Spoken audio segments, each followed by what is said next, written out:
주 예수 그리스도의 은혜와 평강이 당신과 당신의 가정에 넘치시기를 간절히 기도합니다. 오늘 이 복음 영상 편지를 쓰면서 당신의 얼굴이 떠오릅니다. 60년이 넘는 세월을 살아오시면서 겪으신 기쁨과 아픔, 승리와 좌절, 그 모든 것을 주님께서 아시고 기억하고 계십니다. 오늘 당신께 한 이야기를 들려드리고 싶습니다. 이 이야기는 제 마음을 깊이 울렸고 당신께도 큰 위로와 도전이 되리라 믿습니다. 이 복음 영상 편지를 시작하기 전에 구독과 좋아요를 눌러주시면 복음 전파에 큰 힘이 되니 꼭 누르시고 시작해 볼게요. 한 여인의 불가능한 꿈. 1930년 10월 15일 런던 리버풀 스트리트역. 가을비가 내리는 플랫폼에서 한 작은 여성이 기차를 기다리고 있었습니다. 글래디스 에이러드, 겨우 27세의 가정부였습니다. 키는 150cm도 안 되는 작은 체구에 정규 교육도 제대로 받지 못한 평범한 여성이었습니다. 글래디스의 손에는 여권 하나, 낡은 성경 한 권, 시베리아 횡단철도 기차표, 그리고 전 재산인 2파운드 9펜스, 오늘날 약 $5가 전부였습니다. 그녀를 배웅하러 나온 사람들은 염려스러운 눈빛으로 그녀를 바라보았습니다. 정말 가시겠습니까? 혼자서, 그것도 전쟁 중인 중국으로? 글래디스의 마음속에는 5년 전부터 타오르던 한 가지 소명이 있었습니다. 중국의 영혼들에게 복음을 전하라. 1920년대 중반, 한 부흥회에서 중국 선교사의 메시지를 들은 후 글래디스는 밤낮으로 기도했습니다. 주님, 저를 중국으로 보내주소서. 그러나 현실은 냉혹했습니다. 1928년, 글래디스는 런던의 차이나 일랜드 미션 중국 내륙선교회에 지원했습니다. 3개월간의 훈련 기간이 주어졌습니다. 하지만 글래디스는 중국어 학습에 어려움을 겪었습니다. 선교회 본부는 냉정한 결론을 내렸습니다. 에이러드 양, 안타깝지만 당신은 중국어 학습 능력이 부족합니다. 당신의 나이 27세는 새로운 언어를 배우기에는 너무 늦었습니다. 선교사로서의 자질이 부족합니다. 상상해 보십시오. 당신이 평생의 꿈을 품고 준비했는데 전문가들이 당신은 자격이 없습니다 라고 선언하는 순간을 말입니다. 그 절망감이 어떠했을까요? 하지만 글래디스는 포기하지 않았습니다. 아니, 정확히 말하면 포기할 수 없었습니다. 왜냐하면 그녀는 확신했기 때문입니다. 이것은 자신의 꿈이 아니라 하나님의 부르심이라고. 글래디스는 다시 가정부로 돌아갔습니다. 런던의 부유한 가정에서 하루 종일 청소하고 요리하고 빨래했습니다. 그리고 밤에는 다른 집에서 야간 근무를 했습니다. 때로는 하루에 18시간씩 일했습니다. 그렇게 2년 동안 한 푼 두 푼 저축했습니다. 1930년 10월, 드디어 글래디스는 시베리아 횡단철도 편도 기차표를 살 수 있는 돈을 모았습니다. 왕복표를 살 돈은 없었습니다. 하지만 글래디스는 돌아올 생각이 없었습니다.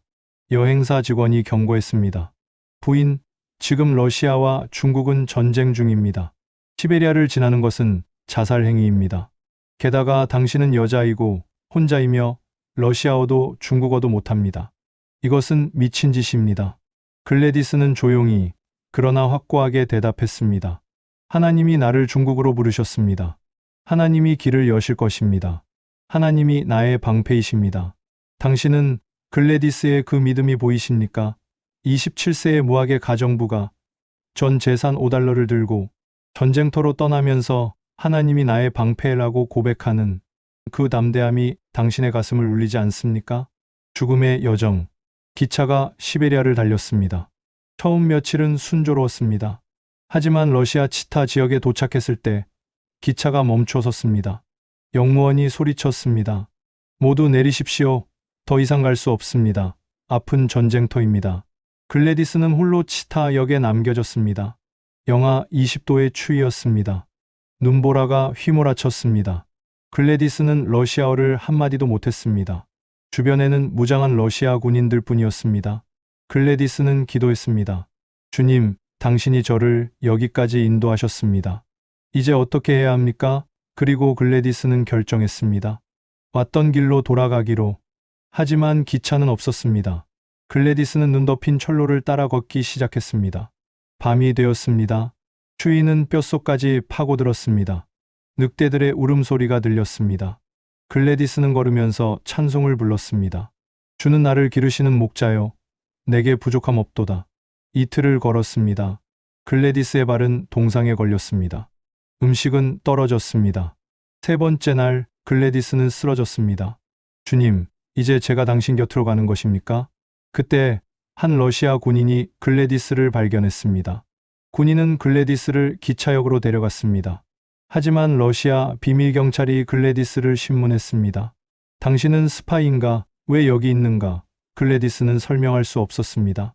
러시아어를 몰랐으니까요. 글래디스는 시베리아 수용소로 보내질 위기에 처했습니다. 그때 기적이 일어났습니다.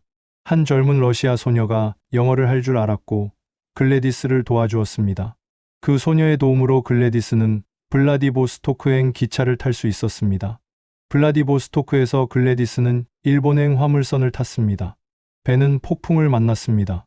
일본에 도착했을 때 글래디스는 거의 죽을 지경이었습니다. 하지만 일본에서 중국 텐진으로 가는 배를 탈 수 있었습니다. 출발한 지 5주 만에 1930년 11월 글래디스 에이러드는 마침내 중국 땅을 밟았습니다. 전 재산 5달러 중 남은 돈은 단 몇 센트였습니다.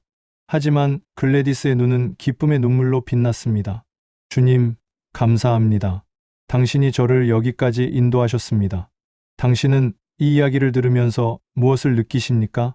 60년 넘게 살아오시면서 당신도 많은 역경을 겪으셨을 것입니다. 때로는 하나님, 왜 이런 고난이 제게 옵니까? 라고 물으셨을 것입니다. 글래디스의 이야기는 우리에게 말합니다. 하나님의 부르심이 있는 곳에 하나님의 길이 반드시 열린다고. 중국에서의 30년.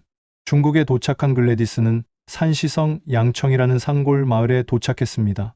그곳에는 73세의 지니 로슨이라는 영국 선교사가 혼자 살고 있었습니다. 로슨 선교사는 글래디스를 보고 눈물을 흘렸습니다. 하나님께서 당신을 보내주셨군요. 나는 너무 늙어서 혼자서는 이 일을 계속할 수 없었습니다. 두 여인은 함께 팔복객잔이라는 여관을 운영하기 시작했습니다. 이것은 단순한 여관이 아니었습니다. 당시 중국에서는 노세 몰이꾼들이 산을 넘어 물건을 운반했는데 그들이 묵는 여관이었습니다. 글래디스와 로슨 선교사는 이 노세 몰이꾼들에게 숙식을 제공하면서 복음을 전했습니다. 처음에는 아무도 오지 않았습니다. 외국 여자들이 운영하는 여관을 중국 사람들이 두려워했기 때문입니다. 그래서 글래디스는 길거리로 나가 지나가는 노세 몰이꾼들을 붙잡아 강제로 여관으로 데려왔습니다. 제발 우리 여관에서 하룻밤만 묵어보세요. 음식도 맛있고 잠자리도 좋습니다. 노세 몰이꾼들은 처음에는 의심했지만 글래디스의 음식을 먹고 깨끗한 침대에서 자고 나서는 놀랐습니다. 그리고 저녁마다 글래디스가 들려주는 예수님의 이야기에 귀를 기울이기 시작했습니다. 글래디스는 중국어를 배우기 위해 밤낮으로 노력했습니다.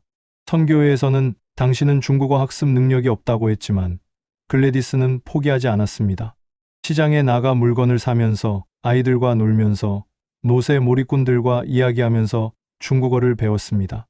3년 후 글래디스는 유창한 중국어를 구사할 수 있었습니다. 1933년 로슨 선교사가 73세의 나이로 하나님의 부르심을 받았습니다. 글래디스는 혼자 남았습니다. 30세의 나이에 외국인 여자 혼자 중국 오지에서. 하지만 글래디스는 두려워하지 않았습니다. 하나님이 나의 방패이십니다. 1936년 양청의 지방관리인 만다린이 글래디스를 찾아왔습니다. 에이러드 양, 당신은 중국어를 잘하고 중국 문화를 이해합니다. 나는 당신에게 공식 직책을 주고 싶습니다. 전족 감찰관이 되어 주십시오. 당시 중국에서는 여자 아이들의 발을 묶어 작게 만드는 전족 풍습이 있었습니다. 중국 정부는 이 잔인한 풍습을 금지하려 했지만 산골 마을에서는 여전히 행해지고 있었습니다. 만다린은 글래디스가 각 마을을 방문하여 전족을 하지 못하도록 감시해달라고 요청했습니다. 글래디스는 이 직책을 받아들였습니다. 이것은 단순한 사회 운동이 아니었습니다. 각 마을을 방문할 때마다 복음을 전할 수 있는 기회였기 때문입니다. 글래디스는 노새를 타고 산을 넘고 계곡을 건너며 수많은 마을을 방문했습니다. 그리고 각 마을에서 예수님의 사랑을 전했습니다. 1936년 글래디스는 중국 시민권을 취득했습니다. 영국 국적을 버리고 중국인이 된 것입니다. 중국 사람들은 글래디스에게 중국 이름을 지어주었습니다. 에위덕, 덕망 있는 자라는 뜻이었습니다. 글래디스의 이 선택을 보십시오. 자신의 국적까지 버리고 중국인이 되었습니다. 이것이 바로 모든 방패는 하나님의 것이라는 고백이 아니겠습니까? 글래디스에게는 영국 시민권이라는 방패도 자신의 것이 아니라 하나님의 것이었습니다. 100명의 고아들과의 대장정. 1937년 중일전쟁이 발발했습니다. 일본군이 중국을 침략했습니다. 1940년 일본군은 산시성까지 진격해왔습니다. 폭격기들이 양청을 폭격했습니다. 글래디스의 여관도 폭격을 받았습니다. 그때 글래디스 주변에는 100명이 넘는 고아들이 있었습니다. 전쟁으로 부모를 잃은 아이들이었습니다. 가장 어린 아이는 4살, 가장 큰 아이는 15살이었습니다. 글래디스는 이 아이들을 돌보고 있었습니다. 일본군이 마을에 도착한다는 소식이 들렸습니다. 중국 관리들이 글래디스에게 말했습니다. 에이러드, 당신은 외국인이니 일본군이 해치지 않을 것입니다. 하지만 이 중국 아이들은 위험합니다. 아이들을 데리고 황하 건너편의 안전지대로 피난해야 합니다. 황하 건너편까지는 산을 넘어 약 160km, 27일간의 여정이었습니다.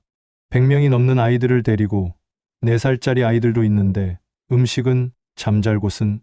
글래디스는 기도했습니다. 주님, 제가 어떻게 이 아이들을 다 데리고 갑니까? 그리고 글래디스는 출애굽기를 펼쳤습니다. 내가 그들을 인도하여 데려가리라. 출애굽기 15장 17절 말씀. 1940년 4월 글래디스는 100명의 아이들을 이끌고 출발했습니다. 가진 것은 약간의 쌀과 밀가루가 전부였습니다. 아이들은 작은 가방에 옷 몇 벌을 넣고 따라왔습니다. 첫날부터 어려움이 시작되었습니다. 4살, 5살 아이들이 울면서 발이 아파요. 더 이상 못 걸어요 라고 했습니다. 글래디스는 가장 어린 아이들을 번갈아 업고 걸었습니다. 큰 아이들이 작은 아이들을 도왔습니다. 첫 주가 지나자 음식이 떨어지기 시작했습니다. 글래디스는 지나가는 마을마다 문을 두드렸습니다. 제발 이 아이들에게 먹을 것을 좀 주십시오. 가난한 중국 농민들은 자신들도 먹을 것이 부족했지만 아이들을 보고는 쌀 한 줌, 밀가루 한 숟갈을 나눠주었습니다. 둘째 주, 일본군 폭격기가 그들을 발견했습니다. 글래디스는 아이들에게 외쳤습니다. 모두 땅에 엎드려. 폭탄이 떨어졌습니다. 땅이 흔들렸습니다. 하지만 기적적으로 아무도 다치지 않았습니다. 셋째 주, 글래디스 자신이 쓰러졌습니다. 고열로 의식을 잃었습니다. 하지만 12살짜리 소년이 글래디스를 업고 걸었습니다. 다른 아이들이 어린 아이들을 돌봤습니다. 에이러드 선생님이 우리를 위해 이렇게 하셨으니 우리도 선생님을 위해 이렇게 해야 해요. 마침내 27일 후 1940년 5월 글래디스와 100명의 아이들은 황하를 건넜습니다. 100명 모두 살아남았습니다.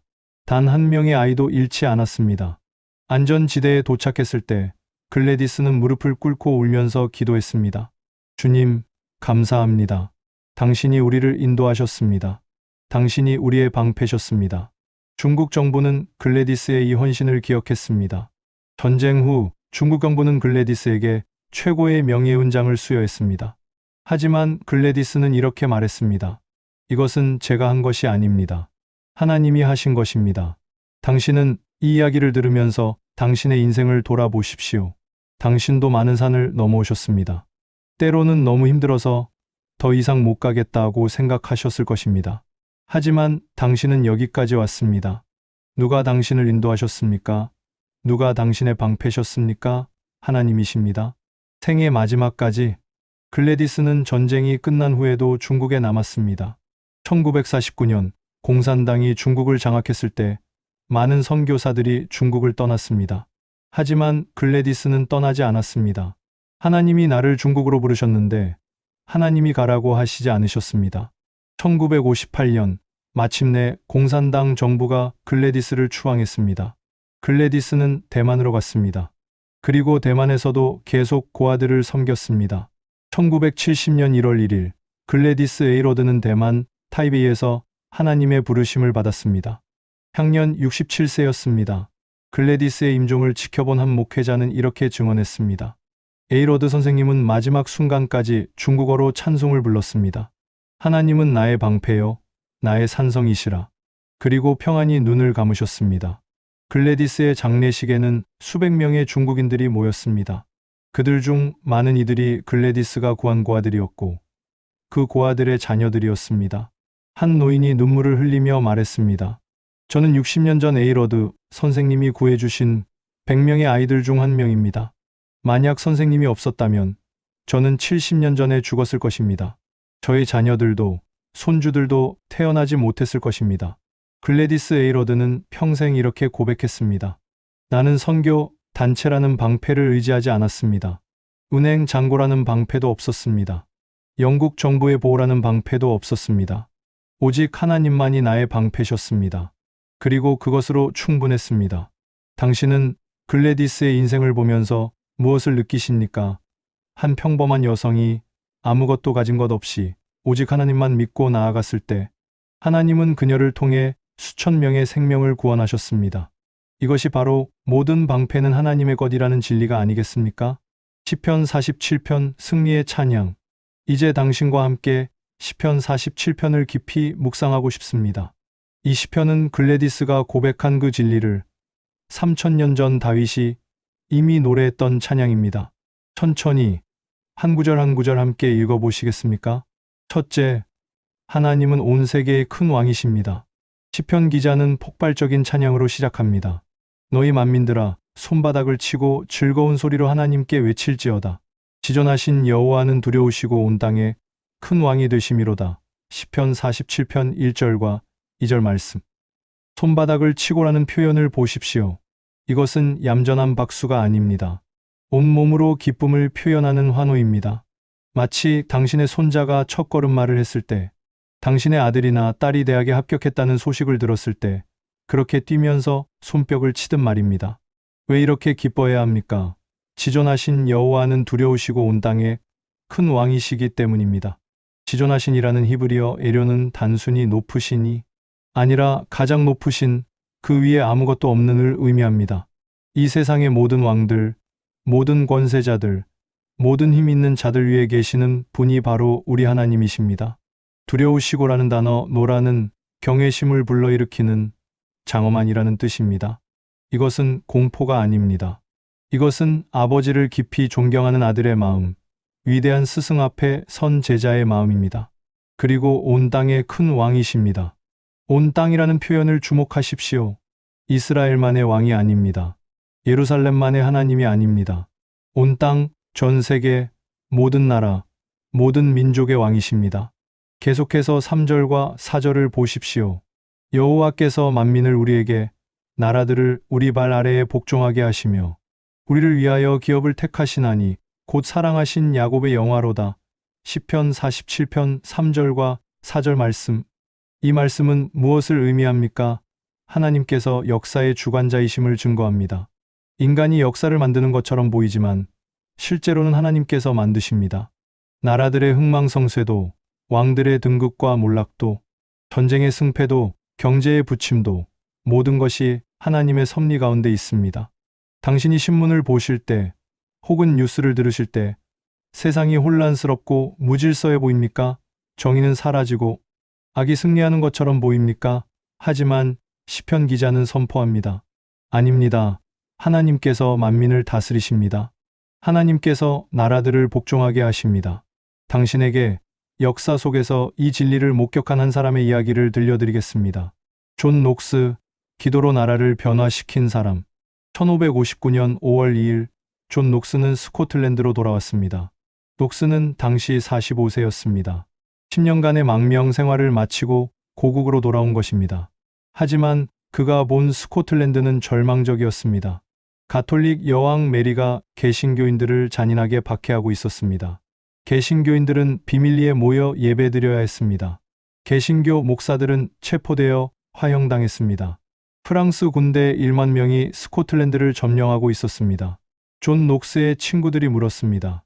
녹스 목사님, 어떻게 하시겠습니까? 우리는 소수입니다. 힘도 없고 돈도 없고 군대도 없습니다. 여왕과 프랑스 군대를 어떻게 당하겠습니까? 존 녹스는 대답했습니다. 한 사람이 하나님과 함께 있으면 다수가 됩니다. 하나님은 온 세계의 왕이시기 때문입니다. 만민을 복종하게 하시는 분이 우리 하나님이십니다.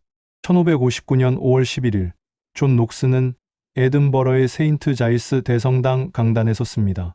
교회는 사람들로 가득 찼습니다. 가톨릭 신자들도 왔고 개신교인들도 왔고 심지어 여왕의 스파이들도 있었습니다. 존 녹스는 시편 47편을 본문으로 설교했습니다. 지존하신 여호와는 두려우시고 온 땅에 큰 왕이 되심이로다. 녹스의 목소리는 대성당 전체를 울렸습니다. 여러분, 메리 여왕이 왕입니까? 아닙니다. 하나님이 왕이십니다. 프랑스 군대가 힘이 있습니까? 아닙니다. 하나님이 만민을 복종하게 하십니다. 한 역사가의 기록에 따르면 그 설교를 들은 사람들이 너무 감동을 받아 눈물을 흘리며 회개했고 교회를 나가면서 가톨릭 우상들을 부수기 시작했다고 합니다. 그날을 스코틀랜드 종교개혁의 시작으로 봅니다.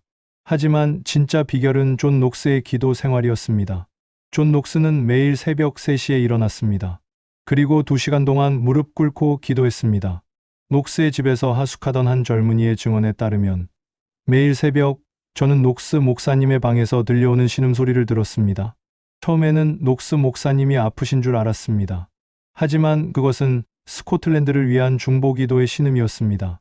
존 녹스는 기도할 때 이렇게 부르짖었다고 합니다. 하나님, 저에게 스코틀랜드를 주소서. 그렇지 않으면 저는 죽겠습니다. 이것은 단순한 애국심이 아니었습니다. 이것은 하나님의 왕권이 스코틀랜드에 임하기를 갈망하는 간절한 기도였습니다. 녹스의 설교는 스코틀랜드 전역을 뒤흔들었습니다. 사람들은 녹스의 설교를 듣기 위해 수십 마일을 걸어왔습니다. 녹스가 설교하는 곳마다 사람들이 회개하고 하나님께 돌아왔습니다. 메리 여왕은 녹스를 궁전으로 불렀습니다. 여왕은 녹스에게 화를 내며 말했습니다. 당신은 나의 권위를 무시합니다. 당신은 반역자입니다. 녹스는 평온하게 대답했습니다. 폐하, 저는 폐하를 존중합니다. 하지만 저는 폐하보다 더 높으신 왕을 섬깁니다. 온 땅의 큰 왕이신 하나님을 섬깁니다. 여왕은 나중에 자신의 고문관에게 이렇게 말했다고 합니다. 나는 1만 명의 군대보다 존 녹스의 기도를 더 두려워합니다. 왜냐하면 그의 기도는 하늘을 움직이기 때문입니다. 1560년 8월 17일, 불과 녹스가 돌아온 지 1년 3개월 만에 스코틀랜드 의회는 개신교를 국교로 선포했습니다. 가톨릭의 미사를 금지하고 교황의 권위를 거부했습니다. 프랑스 군대는 평화 조약을 맺고 철수했습니다. 이것은 인간의 힘으로 된 일입니까? 아닙니다. 여호와께서 만민을 우리에게, 나라들을 우리 발 아래에 복종하게 하시며 하는 시편 47편의 말씀이 그대로 이루어진 것입니다. 당신은 이 이야기에서 무엇을 보십니까? 존 녹스는 특별한 사람이 아니었습니다. 군대도 돈도 정치적 힘도 없었습니다. 하지만 존 녹스는 한 가지를 가지고 있었습니다. 하나님은 온 땅의 큰 왕이시다라는 확신입니다. 그리고 그 확신으로 기도했을 때 하나님은 한 나라를 변화시키셨습니다. 사랑하는 당신, 당신이 지금 직면한 문제가 무엇입니까? 건강의 염려입니까? 60대가 되니 몸이 예전 같지 않으십니까? 이곳저곳 아프고 병원에 가면 또 다른 진단을 받고 앞으로의 건강이 염려되십니까? 경제적 어려움입니까? 은퇴 후의 삶이 막막하십니까? 생각했던 것보다 돈이 더 많이 들고 자녀들도 도와줘야 하고 앞으로 얼마나 더 살지 모르는데 돈은 충분할지 걱정되십니까? 자녀의 문제입니까? 자녀가 결혼을 안 하거나 결혼은 했는데 잘 안 되거나 손주들 교육 문제로 고민이십니까? 혹은 자녀가 믿음을 떠나서 가슴이 아프십니까? 외로움입니까? 배우자가 먼저 가시고 홀로 남으셨습니까? 아니면 배우자는 있지만 대화가 안 되어 더 외로우십니까? 친구들도 하나둘 떠나가고 젊은 세대와는 이야기가 통하지 않아 고립감을 느끼십니까? 무의미함입니까? 이제 내 인생에 무슨 의미가 있나? 나는 이제 쓸모없는 사람이 아닌가? 라는 생각이 드십니까? 당신의 그 모든 문제 위에 온 땅에 큰 왕이신 하나님이 계십니다. 당신의 건강 문제보다, 당신의 경제 문제보다, 당신의 가족 문제보다, 당신의 외로움보다, 당신의 무의미함보다 하나님이 크십니다. 오늘 밤 존 녹스처럼 당신의 무릎을 꿇으십시오. 그리고 이렇게 고백하십시오. 주님, 당신은 온 땅의 큰 왕이십니다. 당신은 만민을 복종하게 하시는 분이십니다. 제 문제가 크게 보이지만 당신이 제 문제보다 크십니다. 당신이 제 두려움보다 크십니다. 당신이 제 대적보다 크십니다. 주님, 제 인생에 당신의 왕권을 나타내 주소서. 이것이 승리의 첫걸음입니다. 이것이 평안의 시작입니다. 둘째, 하나님은 찬송 중에 임하십니다. 이제 시편 기자는 우리를 더 높은 차원으로 인도합니다. 5절과 6절 말씀입니다. 하나님께서 즐거운 함성 중에 올라가시며 여호와께서 나팔 소리 중에 올라가시도다.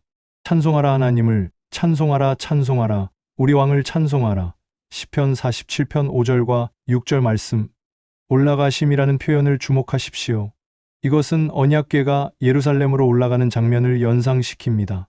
다윗이 언약궤를 예루살렘으로 모셔올 때 온 백성이 기뻐 뛰며 찬송했고 나팔을 불었습니다. 사무엘하 6장 15절 말씀. 하지만 더 깊은 의미가 있습니다. 이것은 하나님께서 찬송 중에 임재하심을 의미합니다. 우리가 진정으로 하나님을 왕으로 높이고 찬송할 때 하나님의 통치가 우리 삶에 임합니다. 찬송하라는 명령이 시편 47편에 몇 번 반복됩니까? 5번입니다. 너희 만민들아 외칠지어다. 1절. 찬송하라 하나님을, 찬송하라 찬송하라, 우리 왕을 찬송하라. 6절. 이것은 단순한 권유가 아닙니다. 이것은 명령입니다. 왜냐하면 찬송이 선택사항이 아니라 필수이기 때문입니다. 7절과 8절은 이렇게 선포합니다. 하나님은 온 땅의 왕이심이라 지혜의 시로 찬송할지어다. 하나님이 뭇백성을 다스리시며 하나님이 그의 거룩한 보좌에 앉으셨도다. 시편 47편 7절과 8절 말씀. 지혜의 시로라는 히브리어 마스킬은 단순한 찬송이 아닙니다. 이것은 깊이 생각하며 드리는 찬송, 이해하며 드리는 찬송, 명상하며 드리는 찬송을 의미합니다. 즉, 하나님의 주권을 머리로만이 아니라 마음 깊이 이해하고 고백하는 찬송입니다. 하나님은 정말로 온 땅의 왕이시구나. 하나님은 정말로 뭇백성을 다스리시는구나. 하나님은 정말로 그의 거룩한 보좌에 앉아 계시는구나. 이것을 깊이 깨닫고 드리는 찬송입니다. 당신, 이것이 얼마나 중요한지 아십니까? 우리는 종종 상황이 좋아져야 찬송할 수 있다고 생각합니다. 문제가 해결되어야, 병이 나아야, 돈이 생겨야, 자녀가 잘 되어야 찬송할 수 있다고 생각합니다. 하지만 시편 47편은 정반대입니다. 상황이 좋아서 찬송하는 것이 아니라 하나님이 왕이시기 때문에 찬송합니다. 하나님이 거룩한 보좌에 앉아 계시기 때문에 찬송합니다. 그리고 우리가 그렇게 찬송할 때 역설적으로 하나님의 통치가 우리 삶에 나타납니다. 이것을 가장 극적으로 보여준 사람이 있습니다. 마틴 루터입니다. 마틴 루터, 찬송으로 개혁을 이끈 사람. 1521년 4월 16일 마틴 루터는 독일 보름스에 도착했습니다. 신성 로마 제국 황제 카를 5세가 루터를 소환했습니다. 교황청은 루터를 이단으로 정죄하려 했습니다. 루터의 친구들은 간곡히 만류했습니다. 가지 마십시오, 루터 박사님. 100년 전 얀 후스도 공의회의 안전 통행증을 받고 갔지만 화형당했습니다. 당신도 같은 운명을 당할 것입니다. 하지만 루터는 이렇게 대답했습니다. 보름스에 모여드는 악마의 수가 그곳에 기와장만큼 많을지라도 나는 갈 것입니다. 왜냐하면 하나님이 그의 거룩한 보좌에 앉아 계시기 때문입니다. 4월 17일 루터는 보름스에 입성했습니다. 거리에는 수천 명의 사람들이 루터를 보기 위해 나왔습니다. 어떤 이들은 환호했고 어떤 이들은 욕설을 퍼부었습니다. 4월 18일 저녁 4시 루터는 황제 앞에 섰습니다. 청문회장에는 황제, 제후들, 추기경들, 주교들이 즐비했습니다. 한 사제가 탁자 위에 쌓인 루터의 책들을 가리키며 물었습니다. 이 책들이 모두 당신이 쓴 것입니까? 루터는 그렇습니다 라고 대답했습니다. 그렇다면 묻겠습니다. 당신은 이 책들과 그 안에 담긴 교리를 철회하겠습니까? 청문회장이 조용해졌습니다. 모두가 루터의 대답을 기다렸습니다. 루터는 하루의 시간을 달라고 요청했습니다. 황제는 허락했습니다. 그날 밤 루터는 자신의 방에서 밤새 기도했습니다. 루터와 함께 있던 한 친구의 증언에 따르면 루터는 무릎을 꿇고 이렇게 기도했다고 합니다. 전능하신 하나님, 나는 육신으로는 죽었습니다. 세상이 나를 죽이려 합니다. 하지만 주님, 당신의 말씀과 당신의 영광을 위하여 이 몸을 드립니다. 당신은 온 땅의 왕이십니다. 당신이 나와 함께 계시면 그들은 나를 해할 수 없습니다. 이 일은 나의 일이 아니라 당신의 일입니다. 주님, 이 몸을 도우소서. 그리고 루터는 찬송을 불렀습니다. 시편 46편을 기초로 만든 찬송이었습니다. 실제로 내주는 강한성이요는 1527년에서 1529년에 작곡되었지만 루터는 그 전에도 시편 46편으로 자주 기도하고 묵상했습니다. 다음 날 4월 18일 저녁 6시, 루터는 다시 황제 앞에 섰습니다. 같은 질문이 주어졌습니다. 당신의 저수를 철회하겠습니까? 루터는 천천히, 그러나 명확하게 대답했습니다. 폐하, 제후들이여, 만약 성경의 말씀과 명백한 이성에 비추어 나의 유죄가 증명되지 않는 한, 나는 교황과 공의회의 권위를 인정할 수 없습니다. 왜냐하면 교황과 공의회도 자주 오류를 범했고 서로 모순된 말을 했기 때문입니다. 내 양심은 하나님의 말씀에 사로잡혀 있습니다. 나는 아무것도 철회할 수 없고 철회하지 않을 것입니다. 양심에 반하여 행동하는 것은 안전하지도 않고 올바르지도 않기 때문입니다. 하나님, 이 몸을 도우소서. 아멘.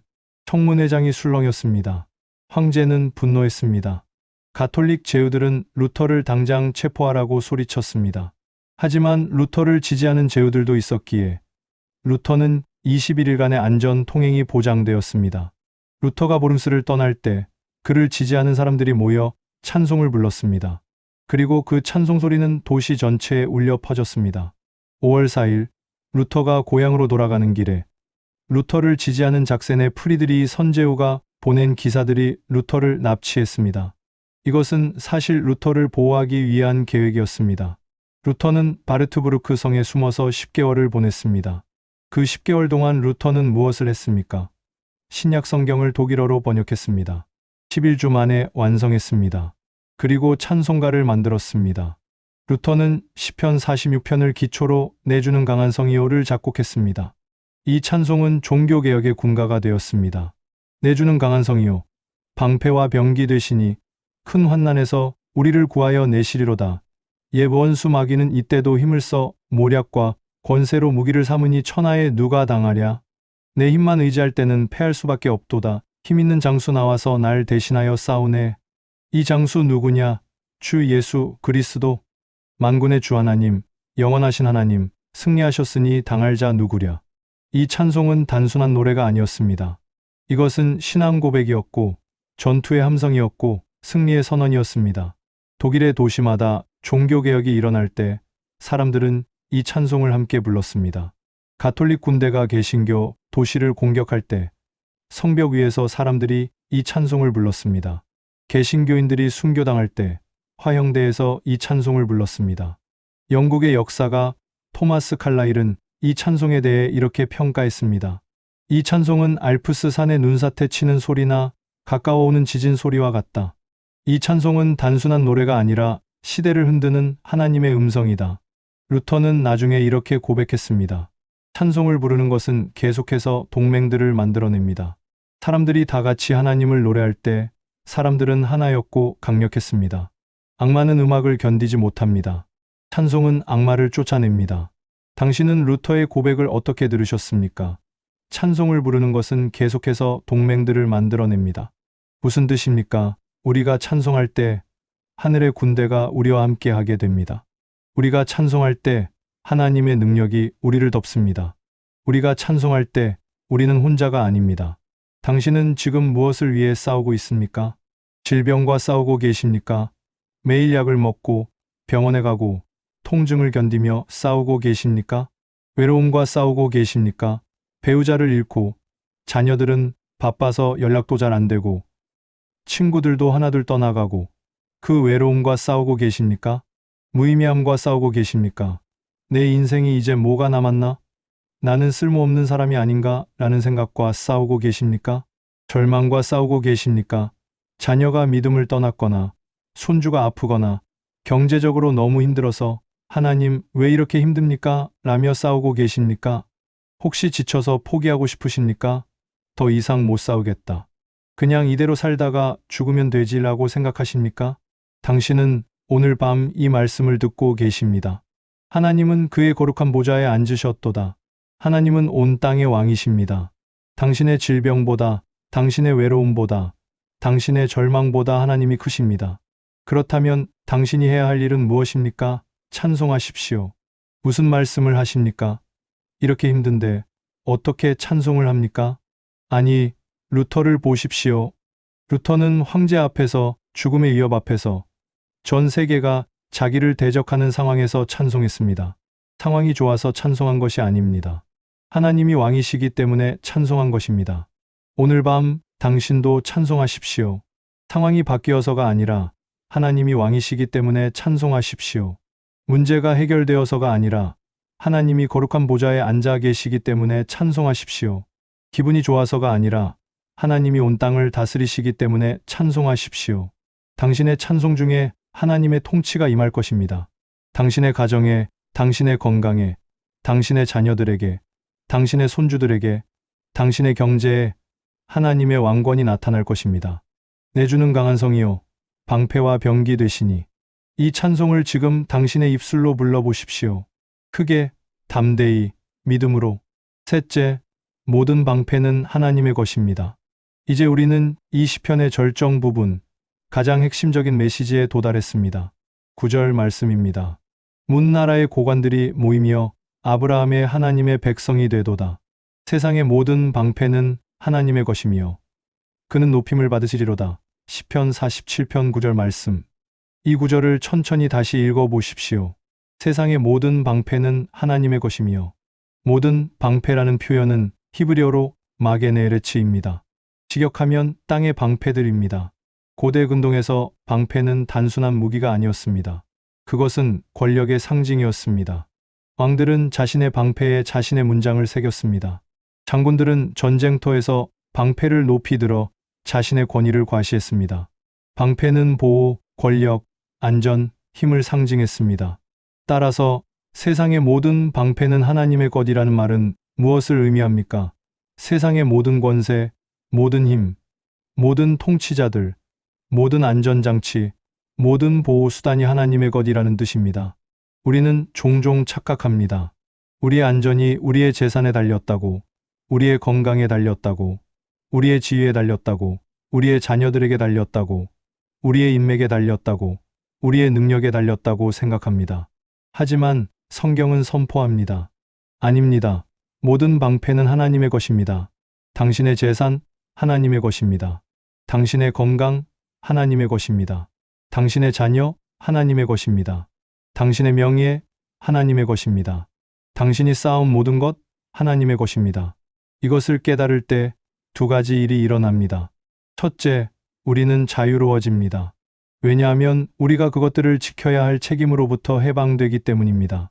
그것들은 우리 것이 아니라 하나님의 것이니까요. 하나님께서 지키실 것입니다. 둘째, 우리는 담대해집니다. 왜냐하면 우리의 안전이 우리의 방패들에 달린 것이 아니라 모든 방패의 주인이신 하나님께 달렸기 때문입니다. 이 진리를 가장 극적으로 보여준 사람이 있습니다. 짐 엘리엇입니다. 짐 엘리엇, 생명이라는 방패까지 드린 사람. 1954년 7월 8일, 짐 엘리엇은 자신의 일기장에 이렇게 썼습니다. 가질 수 없는 것을 얻기 위해 지킬 수 없는 것을 버리는 자는 바보가 아니다. 이 한 문장은 짐 엘리엇의 인생 전체를 요약합니다. 그리고 18개월 후, 짐 엘리엇은 이 말을 자신의 생명으로 증명했습니다.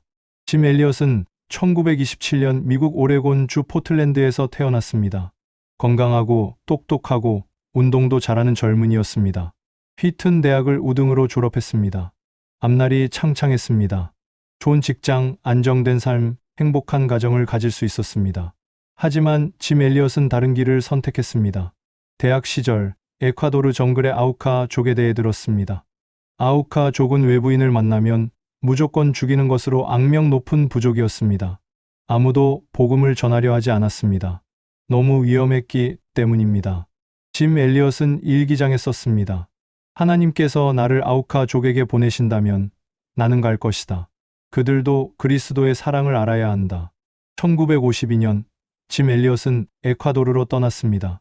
그곳에서 다른 4명의 젊은 선교사들과 함께 아우카 족에게 복음을 전하기 위한 계획을 세웠습니다. 네이트 세인트, 에드 맥컬리, 피트 플레밍, 로저 유더리언이었습니다. 5명 모두 20대 후반에서 30대 초반의 젊은이들이었고 모두 결혼해서 어린 자녀들이 있었습니다. 그들은 3개월간 아우카 족의 마을 상공을 비행기로 날면서 선물을 바구니에 담아 내려보냈습니다. 작은 거울, 리본, 칼, 소금 등이었습니다. 그리고 확성기로 아우카 족의 언어로 우리는 친구입니다. 우리는 당신들을 사랑합니다 라고 외쳤습니다. 몇 주 후 아우카 족 사람들이 선물을 받고 손을 흔들며 웃는 것을 보았습니다. 이것은 좋은 신호였습니다. 1956년 1월 3일 5명의 선교사는 쿠라라이 강변에 소형 비행기를 착륙시켰습니다. 그곳은 아우카 족 마을에서 약 15분 거리였습니다. 그들은 그곳에 간단한 캠프를 세우고 아우카 족이 오기를 기다렸습니다. 1월 6일 3명의 아우카 족 사람들, 2여자와 한 남자가 강을 건너 캠프에 왔습니다. 선교사들은 그들을 따뜻하게 환영했고 음식을 나눠주었고 비행기를 태워주기도 했습니다. 아우카 족 사람들은 웃으며 돌아갔습니다. 선교사들은 기뻤습니다. 우리가 그들과 친구가 될 수 있다. 하지만 1월 8일 일요일 오후 모든 것이 바뀌었습니다. 그날 오후 3시 네이트 세인트의 아내 마지가 남편과 무전으로 통화했습니다. 네이트는 흥분된 목소리로 말했습니다. 10명 정도의 아우카 족 사람들이 강을 건너 우리에게 오고 있어요. 기도해 주세요. 3시 12분 네이트는 다시 무전을 보냈습니다. 4시 30분에 다시 연락하겠습니다. 하지만 4시 30분이 되어도 무전이 오지 않았습니다. 5시, 6시, 7시 아무 소식이 없었습니다. 다음 날 구조대가 현장에 도착했습니다. 강변에서 5구의 시신을 발견했습니다. 모두 창에 찔려 죽어 있었습니다. 짐 엘리엇, 네이트 세인트, 에드 맥컬리, 피트 플레밍, 로저 유더리언 5명 모두 순교했습니다. 짐 엘리엇은 29세, 사실 28세였습니다. 나중에 밝혀진 바에 따르면 선교사들은 총을 가지고 있었습니다. 야생동물로부터 자신을 보호하기 위해서였습니다. 하지만 그들은 서로 약속했습니다. 아우카 족에게는 절대로 총을 쏘지 않겠다. 우리는 천국에 갈 준비가 되어 있지만 그들은 그렇지 않다. 5명의 선교사는 자신들의 생명이라는 방패조차 사용하지 않기로 결정했습니다. 왜냐하면 그들은 알았기 때문입니다. 모든 방패는 하나님의 것이라고, 자신들의 생명도 자신들의 것이 아니라 하나님의 것이라고. 세계는 충격에 빠졌습니다. 5명의 젊은이들이 헛되이 죽었다. 이것은 낭비다. 많은 사람들이 그렇게 말했습니다. 하지만 이야기는 여기서 끝나지 않았습니다. 5명의 과부들은 에콰도르를 떠나지 않았습니다. 짐 엘리엇의 아내 엘리자베스 엘리엇과 다른 선교사 아내들은 돌아가지 않고 그곳에 남았습니다. 그들은 계속 아우카 족에게 사랑을 보여주었습니다.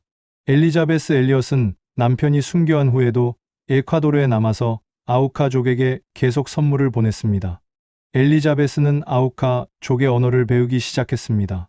엘리자베스는 아우카 족 여성 2명, 다요마와 민카요를 만났는데 그들은 부족을 떠나 다른 부족과 함께 살고 있었습니다. 엘리자베스는 그들로부터 아우카 족의 언어와 문화를 배웠습니다. 1958년 10월 남편이 순교한 지 2년 10개월 후 놀라운 일이 일어났습니다. 아우카 족이 엘리자베스를 자신들의 마을로 초대한 것입니다. 다요마와 민카요가 엘리자베스에게 말했습니다.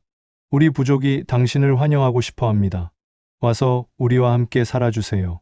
엘리자베스 엘리엇은 3살짜리 딸 발레리를 데리고 아우카 마을에 들어갔습니다. 자기 남편을 죽인 그 사람들의 마을에 들어간 것입니다.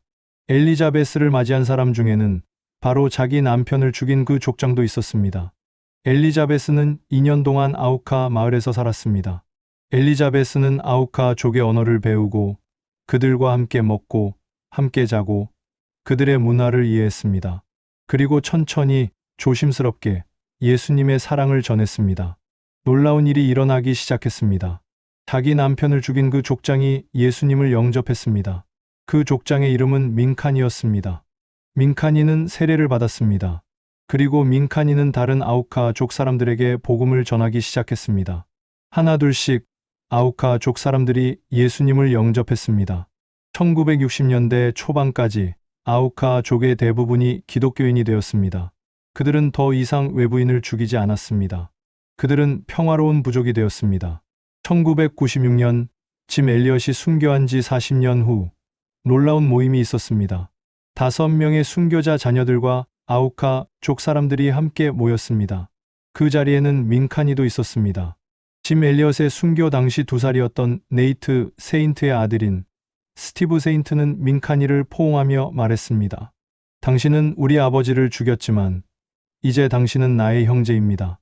민카니는 눈물을 흘리며 말했습니다. 나는 당신들의 아버지를 죽였습니다. 나는 악한 사람이었습니다. 하지만 예수님이 나를 용서하셨고 당신들도 나를 용서해 주었습니다. 나는 이제 하나님의 자녀입니다. 2020년 현재 와오라니 족, 아우카족의 공식 이름의 대부분이 기독교인입니다. 그들은 자신들의 언어로 성경을 가지고 있습니다. 그들 중 많은 이들이 목회자가 되어 다른 부족들에게 복음을 전하고 있습니다. 5명의 젊은 선교사가 죽었습니다. 하지만 그 한 알의 미랄이 죽어서 수천 명의 영혼이 구원받았습니다. 짐 엘리엇은 자신의 생명이라는 방패조차 하나님의 것임을 알았습니다. 그래서 짐 엘리엇은 그것을 하나님께 드릴 수 있었습니다. 그리고 그 방패를 내려놓았을 때 역설적으로 수천 명이 생명을 얻었습니다. 당신의 방패는 무엇입니까? 잠시 멈추고 생각해 보십시오. 당신이 붙잡고 있는 방패가 무엇입니까? 60년 넘게 살아오시면서 당신은 많은 것을 쌓아오셨을 것입니다. 젊은 시절 열심히 일해서 집도 마련하셨을 것입니다. 자녀들을 키우시고 교육시키시고 결혼시키셨을 것입니다. 직장에서 혹은 사업에서 성공하셨을 수도 있습니다. 사회적 지위도 얻으셨을 것입니다. 사람들의 인정도 받으셨을 것입니다. 이 모든 것이 나쁜 것은 아닙니다.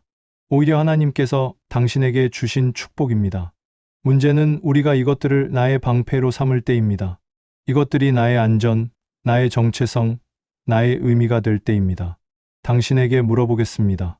재산이 당신의 방패입니까? 내가 이만큼 모았으니 노후가 안전하다. 자녀들에게 물려줄 것도 있고 손주들 용돈도 줄 수 있다. 나는 경제적으로 안전하다. 혹시 이렇게 생각하십니까? 하지만 당신도 아십니다. 한순간에 그 재산이 사라질 수 있다는 것을. 의료비로, 사기로, 경제 위기로, 그리고 설령 재산이 남아 있어도 그것이 당신에게 진정한 평안을 줍니까?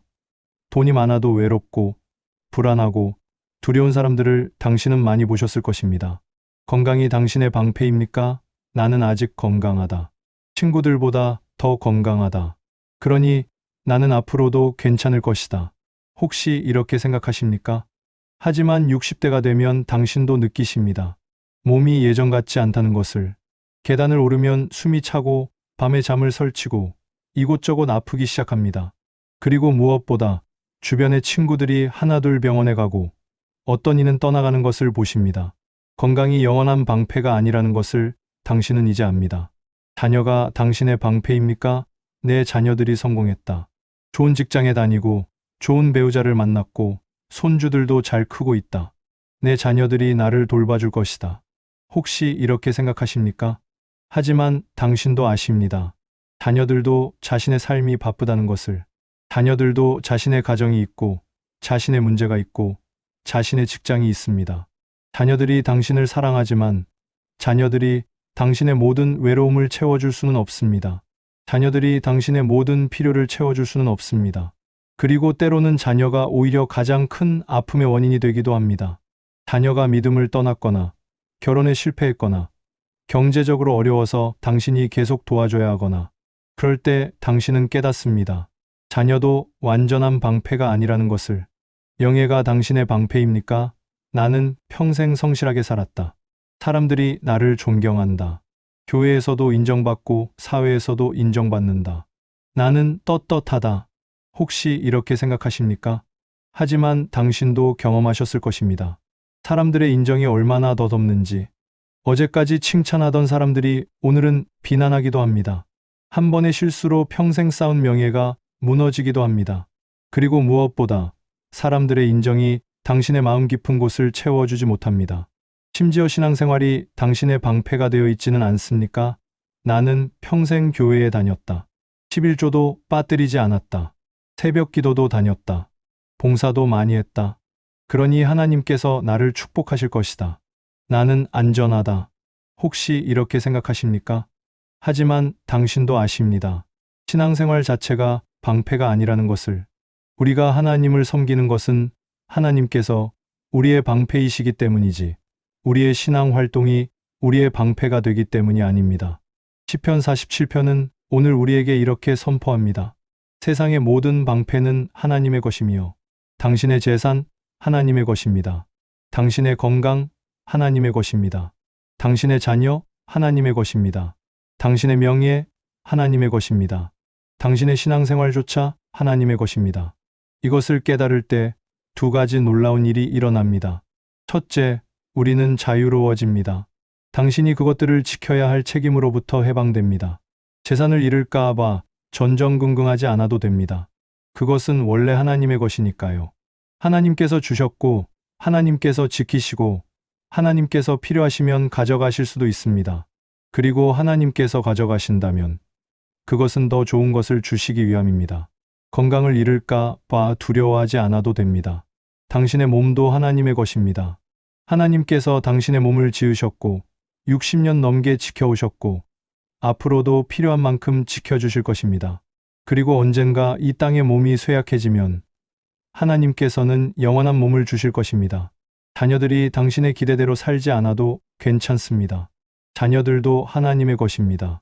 당신이 자녀들을 지켜야 하는 것이 아니라 하나님께서 자녀들을 지키십니다. 당신이 자녀들의 인생을 책임져야 하는 것이 아니라 하나님께서 자녀들의 인생을 책임지십니다. 당신은 단지 하나님께서 당신에게 잠시 맡기신 자녀들을 사랑하고 기도하고 축복하면 됩니다. 당신은 이것이 얼마나 자유롭게 하는지 아십니까? 당신이 모든 것을 지켜야 한다는 무거운 짐으로부터 해방됩니다. 당신이 모든 것을 통제해야 한다는 강박으로부터 해방됩니다. 당신이 모든 것을 완벽하게 해야 한다는 부담으로부터 해방됩니다. 왜냐하면 모든 방패는 하나님의 것이기 때문입니다. 둘째, 우리는 담대해집니다. 우리의 안전이 우리의 방패들에 달린 것이 아니라 모든 방패의 주인이신 하나님께 달렸기 때문입니다. 재산이 없어도 괜찮습니다. 하나님께서 나의 방패이시니까요. 건강을 잃어도 괜찮습니다. 하나님께서 나의 방패이시니까요. 자녀들이 떠나도 괜찮습니다. 하나님께서 나의 방패이시니까요. 사람들이 나를 비난해도 괜찮습니다. 하나님께서 나의 방패이시니까요. 이것은 무책임한 태도가 아닙니다. 이것은 믿음입니다. 글래디스 에이러드는 전 재산 $5를 들고 중국으로 갔습니다. 무모해 보였습니까? 아닙니다. 글래디스는 알았습니다. 하나님이 나의 방패이시다. 존 녹스는 홀로 1만 명의 프랑스 군대와 맞섰습니다. 무모해 보였습니까? 아닙니다. 녹스는 알았습니다. 하나님이 나의 방패이시다. 짐 엘리엇은 자신의 생명을 내려놓았습니다. 낭비처럼 보였습니까? 아닙니다. 짐 엘리엇은 알았습니다. 하나님이 나의 방패이시다. 그리고 그들이 자신들의 방패를 내려놓았을 때 하나님께서 친히 그들의 방패가 되셨습니다. 당신은 오늘 밤 결단하십시오. 사랑하는 당신은 이제 60대입니다. 인생의 후반전을 살고 계십니다. 젊은 시절처럼 힘이 넘치지 않습니다. 앞으로의 시간이 뒤의 시간보다 짧습니다. 불확실성이 더 많습니다. 하지만 바로 이것이 기회입니다. 무슨 기회입니까? 모든 방패는 하나님의 것이라는 진리를 진정으로 깨달을 수 있는 기회입니다. 젊을 때는 자신의 힘으로 살 수 있다고 착각합니다. 자신의 능력으로, 자신의 건강으로, 자신의 재산으로 안전하다고 생각합니다. 하지만 60대가 되면 우리는 알게 됩니다. 우리의 방패들이 얼마나 연약한지, 우리의 힘이 얼마나 제한적인지, 그리고 바로 이때 하나님께서 우리에게 말씀하십니다. 모든 방패는 나의 것이다. 내가 내 방패가 되리라. 오늘 밤 당신의 방패를 내려놓으십시오. 당신의 무릎을 꿇으십시오. 그리고 하나님께 이렇게 고백하십시오. 주님, 제가 평생 붙잡고 있던 이 재산, 이것이 제 것이 아니라 주님의 것임을 고백합니다. 주님께서 주셨고, 주님께서 지키시고, 주님께서 필요하시면 가져가실 수 있습니다. 주님, 이 재산의 주인은 주님이십니다. 주님, 제가 의지하고 있던 이 건강, 이것이 제 것이 아니라 주님의 것임을 고백합니다. 주님께서 이 몸을 지으셨고 60년 넘게 지켜주셨습니다. 앞으로도 필요한 만큼 지켜주실 것을 믿습니다. 이 몸의 주인은 주님이십니다. 주님, 제가 평생 키운 이 자녀들, 이들이 제 것이 아니라 주님의 것임을 고백합니다. 주님께서 저를 통해 이들을 낳게 하셨고 주님께서 저를 통해 이들을 키우셨습니다. 이제 이 자녀들을 주님께 다시 맡깁니다. 주님께서 이들의 인생을 책임져 주소서. 주님, 제가 쌓아온 이 명예, 이 지위, 이 모든 것이 제 것이 아니라 주님의 것임을 고백합니다. 주님께서 제게 주신 은혜입니다. 이것으로 주님께 영광 돌리기를 원합니다. 주님, 제가 붙잡고 있던 모든 방패를 내려놓습니다. 이제 주님만이 제 방패이십니다. 주님만이 제 산성이십니다. 주님만이 제 소망이십니다. 그렇게 고백할 때 역설적으로 당신은 진정한 안전을 얻게 될 것입니다. 왜냐하면 모든 방패의 주인이신 하나님께서 친히 당신의 방패가 되실 것이기 때문입니다. 60대, 인생의 황금기. 사랑하는 당신, 어떤 사람들은 60대를 인생의 황혼기라고 부릅니다. 하지만 저는 그렇게 생각하지 않습니다. 저는 60대를 인생의 황금기라고 부르고 싶습니다. 왜냐하면 60대는 우리가 진정으로 자유로워질 수 있는 나이이기 때문입니다. 20대에는 자신을 증명해야 한다는 압박이 있습니다. 30대에는 가정을 세워야 한다는 책임이 있습니다. 40대에는 자녀를 키워야 한다는 부담이 있습니다. 50대에는 은퇴를 준비해야 한다는 불안이 있습니다. 하지만 60대는 다릅니다. 증명할 것도 없습니다. 당신은 이미 충분히 증명했습니다. 세울 것도 없습니다. 당신은 이미 충분히 세웠습니다. 준비할 것도 없습니다. 이제는 사는 것입니다. 60대는 우리가 진정으로 하나님께 집중할 수 있는 나이입니다. 다른 것들에 정신이 팔려 있지 않고 오직 하나님께 집중할 수 있는 나이입니다. 60대는 우리가 진정으로 하나님의 음성을 들을 수 있는 나이입니다. 세상의 소음이 줄어들고 하나님의 세미한 음성을 들을 수 있는 나이입니다. 60대는 우리가 진정으로 하나님의 뜻을 이룰 수 있는 나이입니다. 이제는 사람들의 눈치를 보지 않고 하나님의 뜻만을 구할 수 있는 나이입니다. 글래디스 에이러드를 기억하십시오. 글래디스가 중국에 간 것은 27세였지만 글래디스의 가장 위대한 사역은 40대, 50대, 60대에 이루어졌습니다. 100명의 고아들을 구한 것도 40대였고 가장 많은 중국인들에게 복음을 전한 것도 50대, 60대였습니다. 존 녹스를 기억하십시오. 녹스가 스코틀랜드를 변화시킨 것은 40대 후반부터 60대까지였습니다. 녹스의 가장 강력한 설교, 가장 깊은 기도, 가장 큰 영향력은 모두 중년 이후에 나타났습니다. 모세를 생각해 보십시오. 모세가 하나님의 부르심을 받은 것은 80세였습니다. 모세의 가장 위대한 사역은 80세부터 120세까지 40년 동안 이루어졌습니다. 갈렙을 생각해 보십시오. 갈렙이 내게 이 산지를 주소서라고 담대히 외친 것은 85세였습니다. 갈렙은 85세에 가장 어려운 땅을 정복하겠다고 나섰습니다. 아브라함을 생각해 보십시오. 아브라함이 하나님의 부르심을 받은 것은 75세였습니다. 아브라함의 신앙 여정은 75세부터 시작되었습니다. 사랑하는 당신의 인생은 끝난 것이 아닙니다. 당신의 인생은 이제 시작입니다. 이제야 진짜 당신의 인생이 시작되는 것입니다. 왜냐하면 이제 당신은 모든 방패를 내려놓고 오직 하나님만을 방패로 삼을 수 있기 때문입니다. 사랑하는 당신은 이 복음 영상 편지를 읽고 나서 무엇을 하시겠습니까? 단순히 좋은 말씀이었어 라고 하고 끝낼 것입니까? 아니면 실제로 당신의 삶에 적용하시겠습니까? 제가 당신께 몇 가지 구체적인 제안을 드리고 싶습니다. 첫째, 매일 아침 시편 47편을 읽으십시오. 침대에서 일어나자마자 하루를 시작하기 전에 시편 47편을 큰 소리로 읽으십시오. 너희 만민들아, 손바닥을 치고 즐거운 소리로 하나님께 외칠지어다. 지존하신 여호와는 두려우시고 온 땅에 큰 왕이 되심이로다. 이것을 매일 선포하십시오. 당신의 귀가 듣게 하십시오. 당신의 마음이 믿게 하십시오. 그리고 구절을 특별히 묵상하십시오. 세상의 모든 방패는 하나님의 것이며 그는 높임을 받으시리로다. 이것을 매일 고백하십시오. 당신의 재산, 건강, 자녀, 명예, 모든 것이 하나님의 것이라고 고백하십시오. 둘째, 매일 저녁 찬송하십시오. 시편 47편은 찬송의 시편입니다. 하루를 마치기 전에, 잠자리에 들기 전에 찬송을 부르십시오. 내 주는 강한 성이요를 부르십시오. 나의 영원하신 기업을 부르십시오. 나의 갈 길 다 가도록을 부르십시오.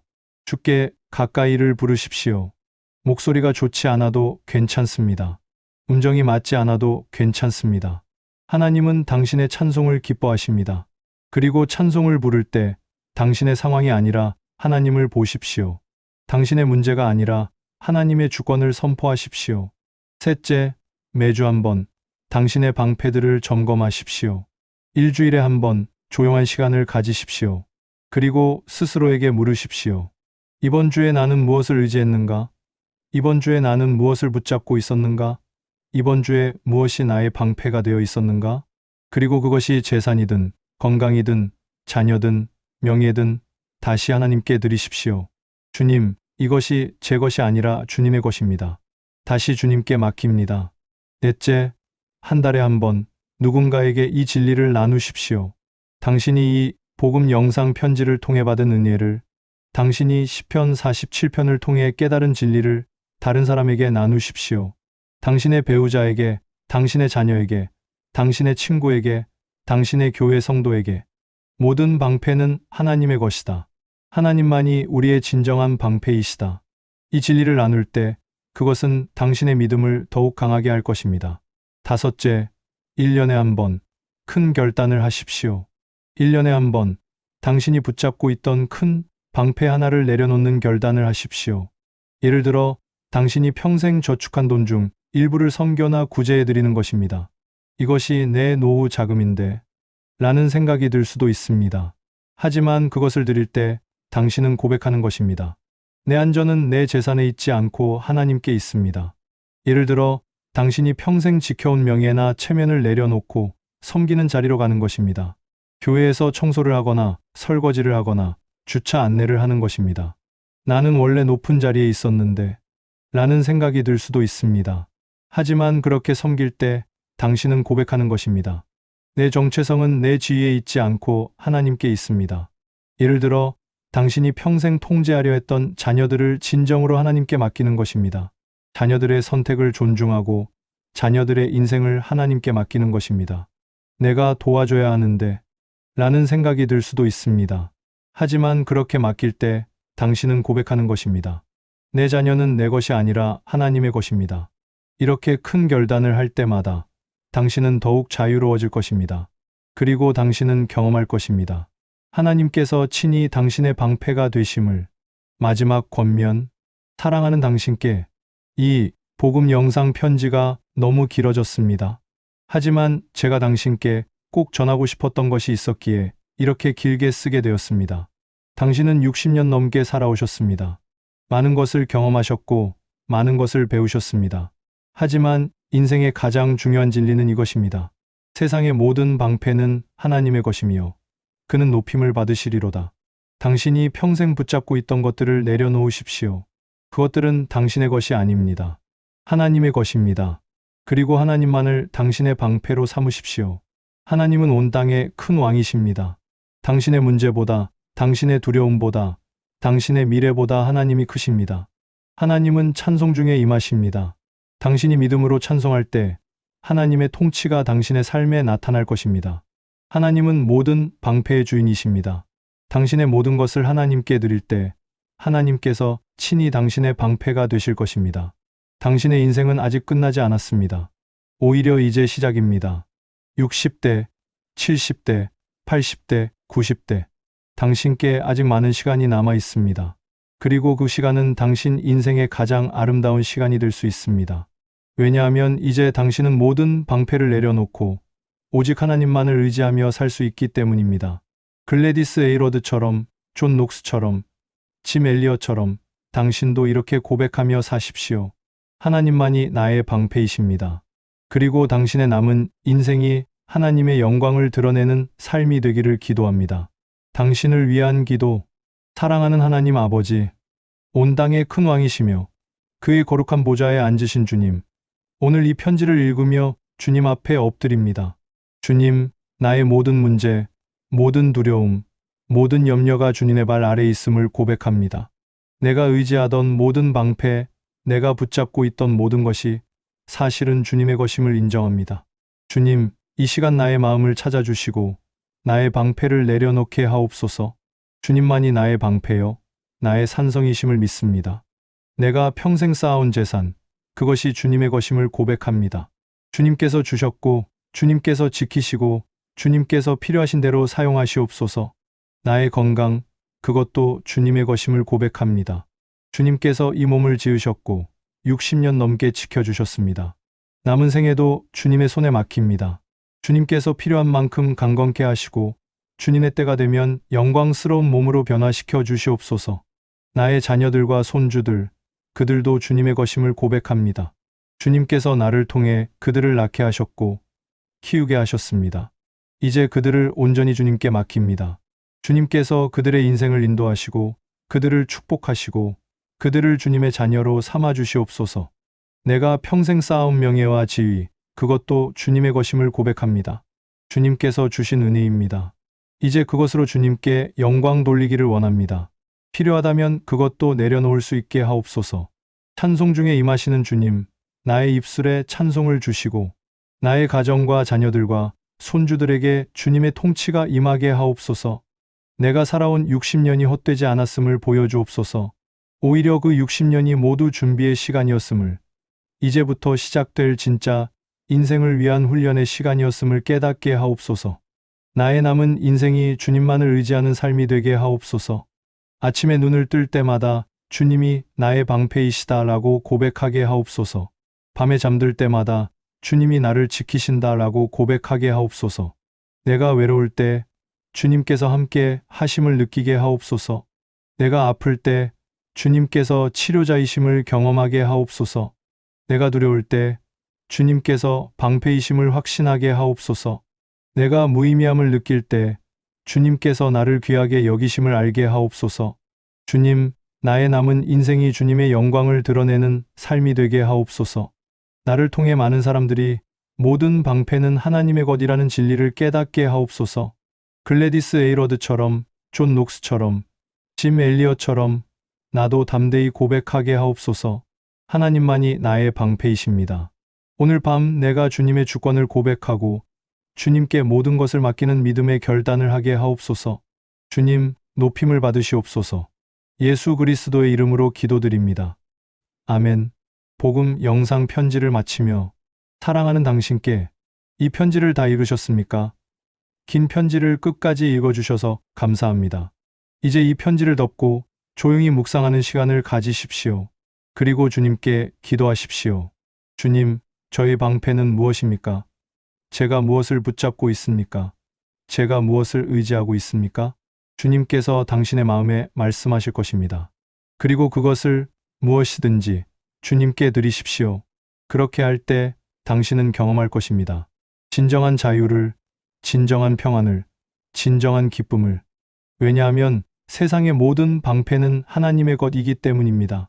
당신의 남은 인생이 주님의 영광으로 충만하기를 기도합니다. 당신을 위해 기도하는 마음으로 주님의 은혜 가운데 평안하시기를 빕니다. 추신, 이 편지를 자주 다시 읽으십시오. 한 번 읽고 끝나는 것이 아니라 반복해서 읽으십시오. 특히 힘들 때, 외로울 때, 두려울 때 다시 읽으십시오. 그리고 시편 47편을 암송하십시오. 특히 구절을 외우십시오. 세상의 모든 방패는 하나님의 것이며 그는 높임을 받으시리로다. 이것을 당신의 고백으로 삼으십시오. 그리고 기억하십시오. 당신은 혼자가 아닙니다. 당신은 버려진 것이 아닙니다. 당신은 쓸모없는 사람이 아닙니다. 당신은 하나님의 사랑받는 자녀입니다. 당신은 하나님의 귀한 종입니다. 당신은 하나님의 영광을 드러낼 그릇입니다. 그리고 하나님께서 당신의 방패이십니다. 이것을 믿으십시오. 이것을 고백하십시오. 이것으로 사십시오. 당신을 축복합니다. 이 복음 영상 편지를 통해 은혜가 되셨다면 구독과 좋아요를 눌러주시고 많은 분들께 카톡과 페이스북 등을 통해 공유해 주세요. 구독과 좋아요를 누르는 한 번의 행동이 하나님 나라 선교에 큰 도움이 됩니다. 감사합니다.